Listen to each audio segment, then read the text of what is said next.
Halo Sobat Manhwa, kali ini kita akan melanjutkan cerita game ini sangat realistis part yang ke-14. Di part sebelumnya, Choguang bersama Naiten dan Ampletem pergi menjalankan misi ke pertanian Brown untuk menukar beberapa persediaan. Dan di part kali ini, kita akan melihat Choguang, Naiten dan Ampletem melawan ancaman baru Wasteland yang bernama Creeper. Gimana keseruannya?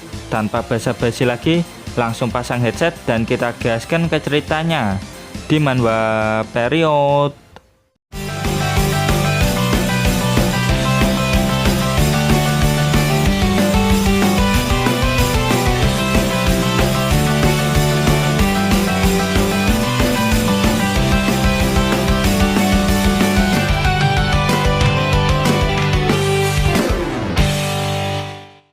Di episode sebelumnya, Choguang dihentikan oleh salah satu seorang petani dari pertanian Brown.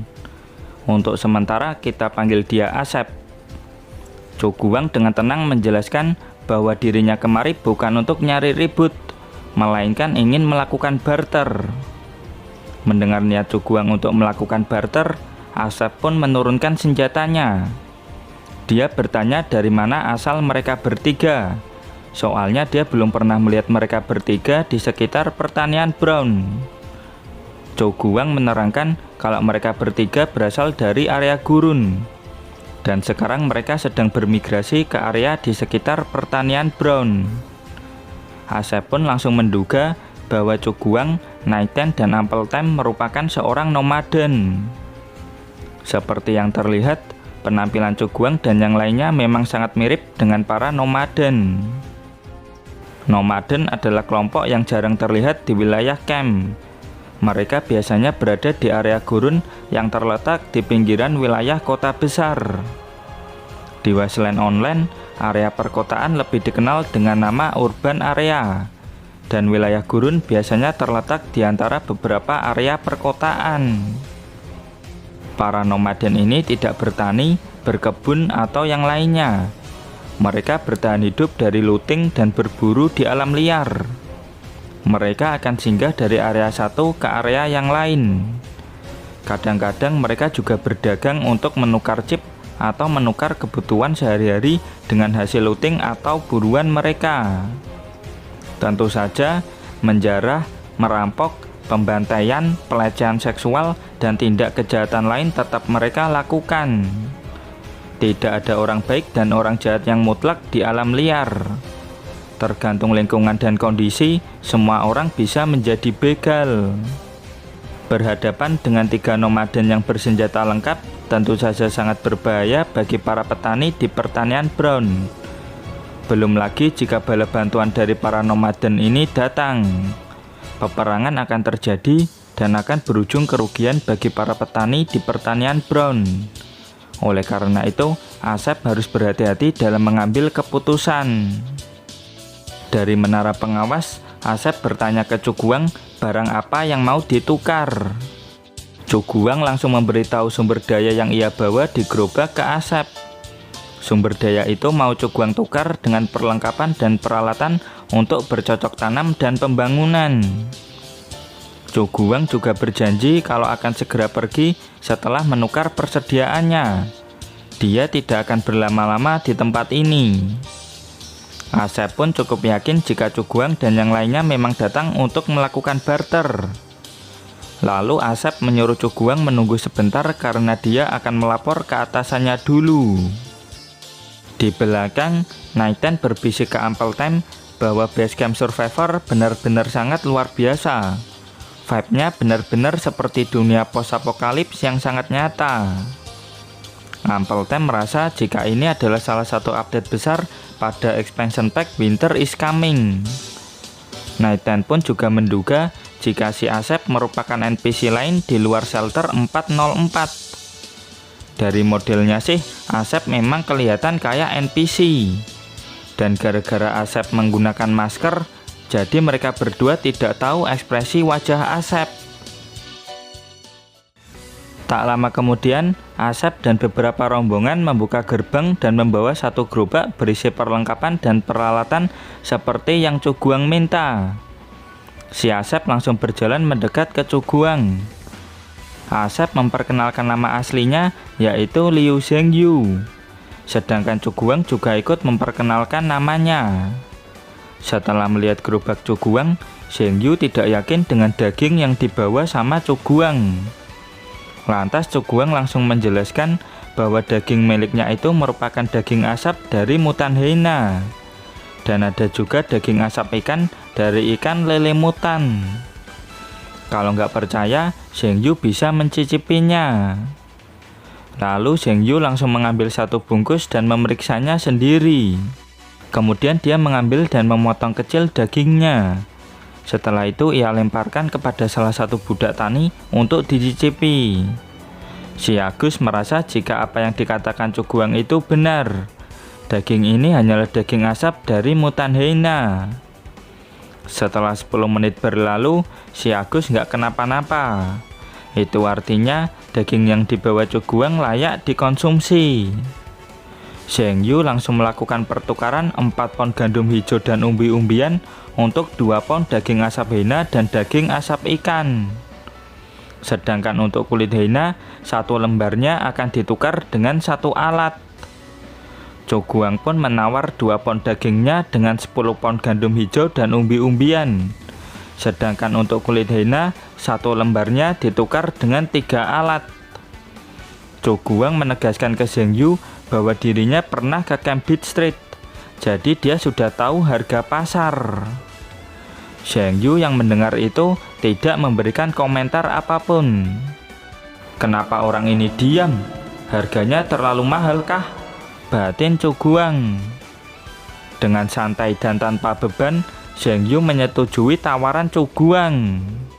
Nah nih, langsung setuju. Nggak nego dulu kah? Batin Coguang. Sontak Coguang langsung menyadari sesuatu. Pak Tua Charlie keparat. Jadi selama ini dia menipu harga denganku ya? Teriak Coguang dalam hati. Mereka berdua pun terlihat kebingungan karena administrator kelihatan kesal setelah tawar-menawar tadi. Kesimpulannya, dari 10 pound daging asap hyena dan 40 pound daging asap lele berhasil ditukar dengan 700 pound gandum hijau dan umbi-umbian. Lalu 10 lembar kulit hyena berhasil ditukar dengan 30 perlengkapan dan peralatan. Coguang memilih perlengkapan yang kualitasnya cukup baik, terutama produk yang tercipta sebelum perang besar. Meskipun termasuk barang antik, kualitasnya nggak boleh diremehkan. Itu jauh lebih baik ketimbang perlengkapan yang dibuat menggunakan besi dan baja imitasi yang dibuat oleh penduduk asli Westland sekarang. Singkat cerita, misi pertukaran di pertanian Brown pun selesai. Zhengyu berkata kalau Coguang akan selalu disambut di sini. Coguang pun berusaha tersenyum senang, padahal dalam hati sangat kesal karena sudah salah perhitungan. Kemudian Zhengyu menunjukkan bahwa dirinya punya daun tembakau mutan. Efeknya bisa mengurangi kelelahan dan meningkatkan cita rasa makanan. Coguang pun harus menolak itu, soalnya dia sudah tidak punya apa-apa lagi untuk ditukar. Coguang pun sudah mengkhayal kapan dirinya bisa membeli budak pertanian yang sangat seksi. Lalu Zhengyu menjelaskan jika daun tembakau mutan ini gratis. Anggap saja sebagai awal kerjasama mereka ke depannya. Dengan senang hati Coguang menerimanya. Lagian barang ini bisa dijual untuk mendapatkan 1 atau 2 chip. Singkat cerita, mereka bertiga memulai kembali perjalanan pulang menuju shelter 404. Pertanian Brown benar-benar keren. NPC-nya ada banyak dan sangat realistis, ujar Nathan. Uncle Time juga setuju dengan hal tersebut. Kedepannya nanti pasti akan ada fitur sistem trading. Uncle Time juga teringat bahwa Brother Leg pernah menyinggung gameplay trading beberapa waktu yang lalu. Sistem ekonomi Wasteland Online didesain sesuai dengan teori supply and demand yang ada di dunia nyata. Saling tukar sumber daya dengan survivor lain sangat-sangat memungkinkan. Nathan udah nggak sabar menantikan game Wasteland Online rilis global. Tapi terlalu cepat membayangkan game yang sangat realistis ini rilis global. Soalnya banyak konten lain yang harus diuji coba. Konten pembangunan, konten combat, dan konten trading adalah konten yang sudah ada saat ini. Ampeltem sangat penasaran dengan konten apalagi yang akan dimunculkan sama pengembang kotor game Wasteland Online. Emang gak masalah menyebut lag pengembang kotor di sini? Tanya Nighten. Sontak Ampeltem langsung panik. Ampeltem pun berteriak minta maaf ke Brother Lag. Bahkan dia rela mati demi Lag karena sudah membuat game serealistis ini. Dasar orang-orang idiot, umpat Cuguang dalam hati. Setelah beberapa jam berjalan, mereka bertiga sampai di wilayah perkotaan. Mereka berjalan dengan sangat hati-hati guna menghindari begal dan ancaman lainnya.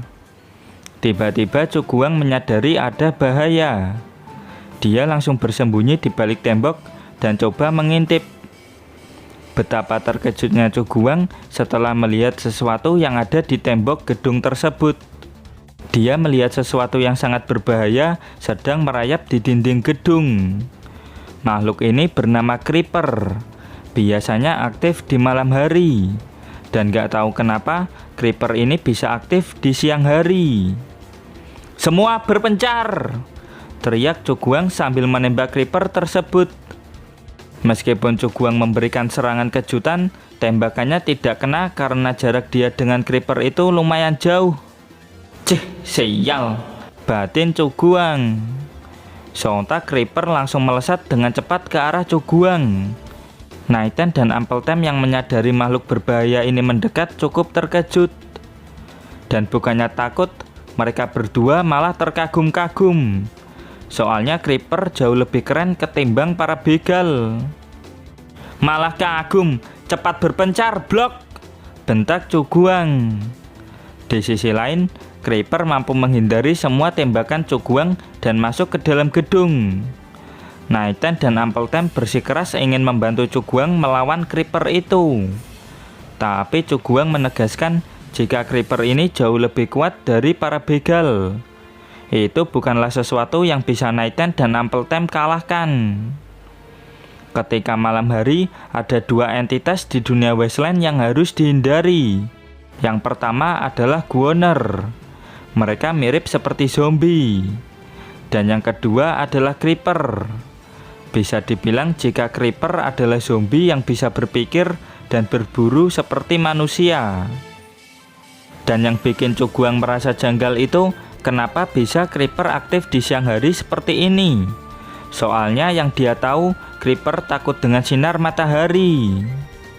Tak lama kemudian, Creeper keluar dari gedung dan melesat dengan cepat ke tempat Cuguang. Tembakan beruntun Cuguang lesatkan.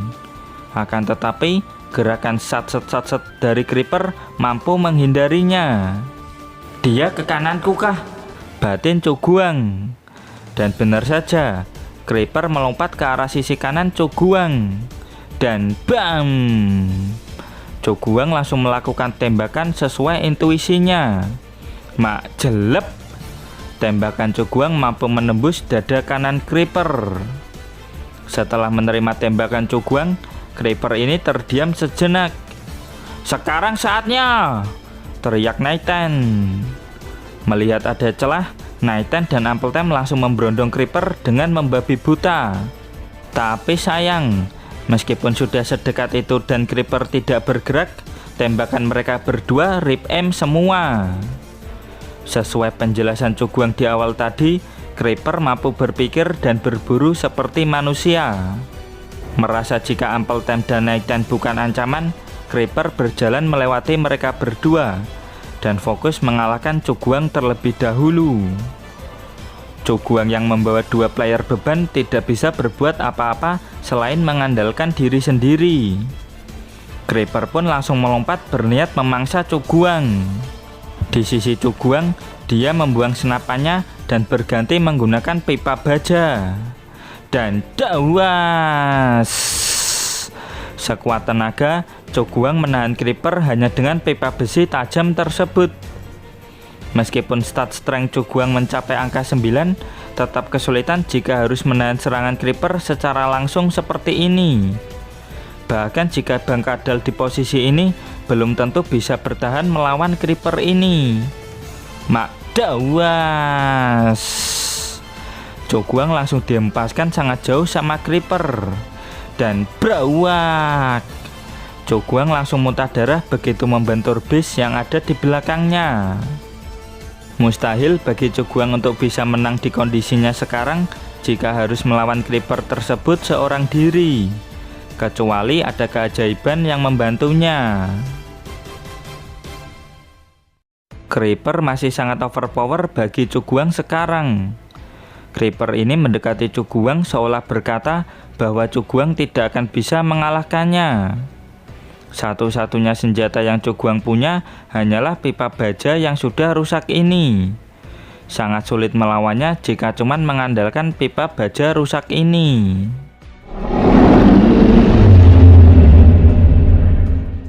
Dan bam! Creeper ini menekan Coguang kembali. Tentu saja Coguang tidak pasrah dan berusaha mati-matian bertahan supaya tidak dimangsa sama creeper ini. Tiba-tiba Coguang merasakan ada yang aneh dengan tubuhnya. Rasanya seperti ada gejolak kekuatan besar yang tiba-tiba muncul dari dalam tubuhnya. Coguang merasa bahwa ini adalah potensi tersembunyi dari gen seorang administrator. Coguang berteriak dengan keras dan mengeluarkan seluruh tenaganya untuk mendorong creeper tersebut. Alhasil, Coguang mampu mendorong creeper itu ke belakang. Akan tetapi, creeper langsung menggunakan cakarnya buat mencabik-cabik Coguang. Sontak Coguang langsung panik. Tiba-tiba dua tembakan melesat dan mengalihkan perhatian creeper sejenak. Mak bang! Salah satu tembakan mengenai pundak creeper. Aku emang sering rip aim, tapi kalau sedekat ini udah pasti kena, teriak Nathan. Dirinya dan Uncle Tem terus memberondong creeper dengan tembakan bertubi-tubi hingga creeper ini kesakitan dan pergerakannya jadi terhambat. Peluang emas ini tidak mungkin disia-siakan sama Coguang. Dengan sisa-sisa kekuatan yang masih dimiliki, Coguang bersiap menyerang titik kelemahan creeper dengan pipa besi tajamnya. Dan jelep! Creeper ini pun langsung mokat seketika. Lalu Coguang berterima kasih sama Nathan dan Uncle Tem karena bisa berguna di momen yang sangat tepat. Akibat memaksakan diri, Coguang pun mulai oleng. Uncle Tem dengan sigap langsung menangkapnya. Coguang jadi kayak gini akibat penggunaan kemampuan rahasianya tadi. Uncle Tem pun menyarankan untuk beristirahat dulu di dalam toko terdekat. Jika beruntung, mereka mungkin bisa mendapatkan obat-obatan. Pertarungan besar ini pasti akan menarik perhatian musuh. Nathan setuju untuk bersembunyi dulu di dalam gedung pertokoan. Coguang juga setuju. Tak lupa Coguang menyuruh Nathan untuk mengamankan perlengkapan dan peralatan mereka. Setelah itu baru sembunyi ke dalam gedung pertokoan. Mereka pun berjalan sambil mencari gedung pertokoan yang terlihat cukup aman. Dan dalam perjalanan, mereka menemui hal yang tidak diduga. Mereka bertemu dengan seorang cewek yang penuh dengan luka. Saking parahnya, cewek ini sampai kehilangan kaki kanannya. Kondisi cewek ini benar-benar cukup tragis. Coguang merasa jika cewek ini terluka akibat bertarung melawan creeper yang sudah ia kalahkan. Sedangkan Nathan dan Uncle Tem merasa jika cewek ini pasti NPC baru. Terlebih lagi seorang waifu. Kalau mau, mereka berdua sangat ingin membawanya pulang. Dan sayang sekali, chapter pun berakhir sampai di sini. Apa yang akan dilakukan Coguang sama cewek ini? Kita nantikan di part berikutnya. Dan terima kasih buat kalian yang selalu hadir dan komen di setiap video admin. Terus dukung channel ini dengan cara like, comment, subscribe. Dan jangan lupa kultivasikan loncengnya juga. Sampai jumpa lagi di video berikutnya. Bye-bye.